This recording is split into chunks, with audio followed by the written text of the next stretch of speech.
خراسان سے ہندوستان تشریف لانے والی نامی گرامی ہستیوں اور عبقری شخصیتوں میں قندھار کا ایک علم پرور سیف و قلم کمال خاندان لاہور سے دہلی پھر بریلی پہنچا۔ اس خاندان کے جد اعلیٰ سعادت یار خان بڑے علاقے کے منصبدار تھے جنہوں نے اپنی نسل کو دین محمد مصطفیٰ کا امین اور عشق مصطفیٰ کا سفیر بنا دیا۔ اس خاندان میں ایک سے بڑھ کر ایک عشق مصطفیٰ کے پیکر اور دینی علوم کے شناور پیدا ہوئے۔ ان میں سیدی اعلیٰ حضرت امام احمد رضا خان نور اللہ مرکزہ کے عشق اور علم کو عالمگیر شہرت حاصل ہے۔ اب عشق ہے کیا؟ عشق محبت، فریفتگی، چاپ، شوق اور خواہش کی انتہا کا نام ہے۔ عشق نہ کوئی کھیل نہیں ہے، عشق نہ کوئی تحریک ہے، نہ تنظیم ہے۔ عشق بلانے سے آتا نہیں ہے، بھگانے سے جاتا نہیں ہے۔ قسمت والے ہی راہ عشق کے مسافر بنتے ہیں۔ اور اعلیٰ حضرت کی اس کیفیت دل و جان سے ایک عالم آگاہ ہے، بلکہ آپ کے عشق کا چرچا غیروں کی محفلوں میں بھی ہے۔ وجہ یہی ہے کہ آپ کا جو خمیر ہے وہ عشق مصطفیٰ میں گوندھا گیا، آپ کا پیکر عشق رسول کے سانچے میں ڈھالا گیا۔ اس وجہ سے آپ کے وجود کا محور بھی عشق رسول ہے، آپ کے علم کا حاصل بھی عشق رسول ہے، آپ کے افکار کی منزل بھی عشق رسول ہے،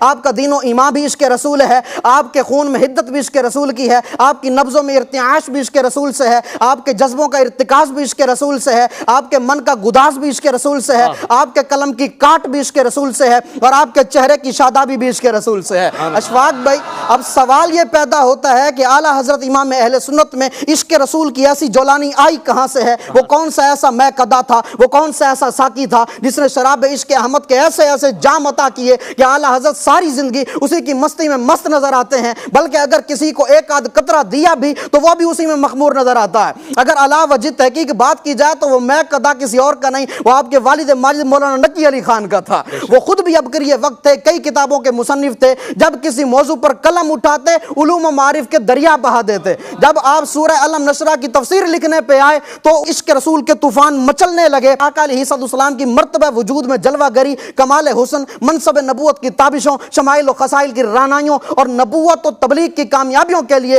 بطور خطبہ ایسی ایسی تشبیہات و استعارات و ترکیبات لائے کہ عقل انسانی دنگ رہ جاتی ہے۔ ہر ترکیب سے محبت کے سوتے پھوٹتے ہیں اور ایسا لگتا ہے جیسے بحر افق سے تلاطم اٹھ رہے ہیں اور الفاظ کے موتی کرتاس کے دامن میں پھینکے جا رہے ہیں۔ جب میرے اور آپ کے آقا سید الانام رسول ذیشان صلی اللہ تعالی علیہ وآلہ وسلم کا مقام تعارف آتا ہے تو زور بیان اور حسن الفاظ کا نظارہ دیکھیں۔ کہتے ہیں سرور بنی آدم، روح روان عالم، اقامت حدود و احکام، تعدیل ارکان اسلام، قائد فوج اسلام، دافع جوش اسلام، نوبادہ گلزار ابراہیم، نورس بہار جنت نعیم، جگر گوشہ کان کرم، دستگیر در ماندگان امم، صفائے سینہ نیر اعظم، نور دیدہ ابراہیم و آدم، امام جماعت انبیاء، مقتدہ زمرہ اتقیاء، قبلہ اصحاب صدق و صفا، کعبہ ارباب حلم و حیا، لؤلؤ بحر سخاوت و عطا، گہرے دریائے مروت و حیا، شمس چرخ استوا، چراغ دود مان انجلا، اقدا کشائے اقد سریا، ضیائے دید ید بیدا، قاضی مسند حکومت، مفتی دین و ملت، مدلول حروف مقطعات، منشأ فضائل و کمالات، حافظ حدود شریعت، ماہی کفر و بدعات، فاتح مغلقات حقیقت، سر اسرار طریقت، لسان حجت، طراز مملکت، تراوش شبنم رحمت، توتیائے چشم بصیرت، اصل اصول سربستان ملکوت، بیخ فروغ نخلستان ناسود، فارس میدان جبروت، شاہ سوار مزمار لاہوت، شہباز آشیان قربت، طاؤس مرغزار جنت، شگوفہ شجرہ محبوبیت، ثمرہ صدرہ مقبولیت، جلوہ انوار ہدایت، لمعان شموس سعادت، نور مردم کے انسانیت، مرقات معارج حقیقت، حافظ مفتاح سعادت، کشف غطاء جہالت، انسان عین وجود، دلیل کعبہ مقصود، منادی طریق رشاد، سراج اقطار و بلاد، آبروئے چشمہ خورشید، گلگون بخش، چہرہ گلنار، نسیم اقبال بہار ازہار، نگہت امبر بیزان گلزار، جوہر آراز و جواہر، منشأ اصناف ظواہر، مشرق دائرہ تنویر، مشرق آفتاب منیر، زہرہ جبین انوار، غرہ جبہ اسرار، بیاد روح سحر، طراز فلک قمر، شمع شبستان ماہ منور، مہر انور، زبدہ اہل تطہیر، ملجأ صغیر و کبیر، واقف خزائن اسرار،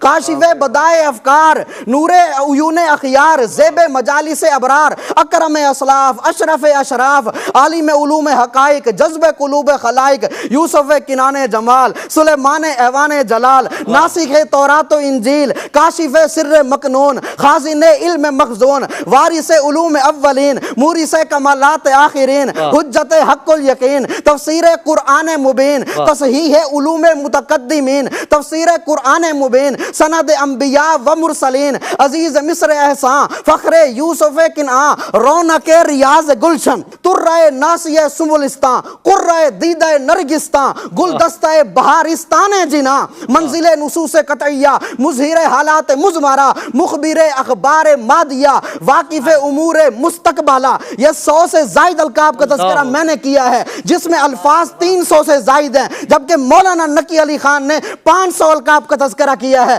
جس میں الفاظ ہزاروں کی تعداد میں ہیں. اشفاق بھائی، نبی پاک کے تذکرے پر ایسی وارفتگی یہ اس بات کی طرف مشیر ہے کہ دل میں آقا علیہ السلام کی محبت اور عشق کا سمندر موجزن ہے. اس خاندان کے معمولات کو دیکھا جائے تو یہ کہنا پڑے گا، اس خاندان کے چھوٹے ہوں یا بڑے ہوں، ہر ایک کے خمیر میں عشق رسول کی خوشبو رچی بسی ہے، ہر ایک کا دل عشق رسول کے شراروں سے شعلہ زن ہے، ہر ایک کی آنکھیں سرما عشق مصطفیٰ سے بینا و منور ہیں. اور کیوں نہ ہو، جب اس خاندان کے جد اعلیٰ عشق رسول کے مقام سدرۃ المنتہا پر فائز ہوں تو آنے والی نسلیں عشق رسول کے جام لٹانے والی بن جاتی ہیں. سبحان اللہ.